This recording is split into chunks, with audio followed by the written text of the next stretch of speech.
ದುಬಾರೆ ಆನೆ ಶಿಬಿರದಲ್ಲಿ 2 ಸಾಕಾನೆಗಳ ಕಾಳಗದಿಂದ ಪ್ರವಾಸಿ ಮಹಿಳೆ ಮತ್ತು ಮಾರ್ತಾಂಡ ಆನೆ ಮೃತಪಟ್ಟ ಹಿನ್ನೆಲೆಯಲ್ಲಿ ಅರಣ್ಯ ಜೀವಿಶಾಸ್ತ್ರ ಮತ್ತು ಪರಿಸರ ಸಚಿವ ಈಶ್ವರ್ ಖಂಡ್ರೆ ಹಿರಿಯ ಅಧಿಕಾರಿಗಳ ಜೊತೆ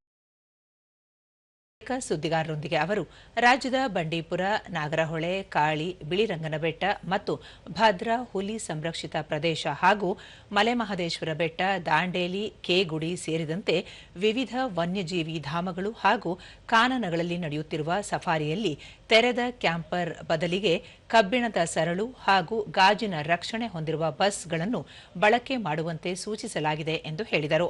ಪ್ರವಾಸಿ ತಾಣಗಳಲ್ಲಿ ಸುರಕ್ಷತೆಯ ವಾಹನ ಬಳಕೆಯ ಜೊತೆಗೆ ಪ್ರಥಮ ಚಿಕಿತ್ಸೆಯ ಕಿಟ್ ಮತ್ತು ಆಂಬ್ಯುಲೆನ್ಸ್ ವ್ಯವಸ್ಥೆ ಮಾಡುವಂತೆ ಸಚಿವರು ಸಲಹೆ ನೀಡಿದ್ದಾರೆ.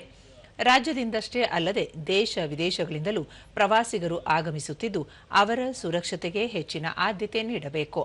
ಅದೃಷ್ಟವಶಾತ್ ಈವರೆಗೂ ಯಾವುದೇ ಸಫಾರಿಗಳಲ್ಲಿ ಆನೆ, ಹುಲಿ ಸೇರಿದಂತೆ ವನ್ಯಮೃಗಗಳ ದಾಳಿಯಿಂದ ಜೀವ ಹಾನಿಯಾಗಿಲ್ಲ. ಆದಾಗ್ಯೂ ಮುನ್ನೆಚ್ಚರಿಕೆ ಕ್ರಮ ಕೈಗೊಳ್ಳುವುದಾಗಿ ಹೇಳಿದರು. ಬಹಳ ಗಂಭೀರ ಅದಕ್ಕೆ ಗಾಯಗಳಾಗಿತ್ತು, ಅದು ಮೃತಗೊಂಡಿದೆ. ಹೀಗಾಗಿ ಈ ಕಂಚನ್ ಆನೆಗೆ ದಸರಾದಲ್ಲಿ ಹಿಂದೆಲ್ಲ ಭಾಗಿಯಾಗಿತ್ತು.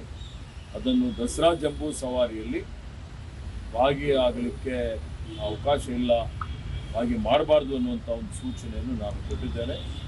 ಮತ್ತು ಮುಂಬರುವಂಥ ದಿನಮಾನಗಳಲ್ಲಿ ದಸರಾ ಜಂಬೂ ಸವಾರಿಯಲ್ಲಿ ಸಹಿತ ಜನರು ಆನೆಯ ಸಮೀಪ ಬರದ ರೀತಿಯಲ್ಲಿ ಒಂದು ಈ ಕಾರ್ಯಕ್ರಮ ಆಯೋಜನೆ ಮಾಡಬೇಕು ಅನ್ನುವಂಥದ್ದು ಕಟ್ಟುನಿಟ್ಟಿನ ಸೂಚನೆಯನ್ನು ನಮ್ಮ ಇಲಾಖೆ ಅಧಿಕಾರಿಗಳಿಗೆ ಕೊಟ್ಟಿದ್ದೇನೆ.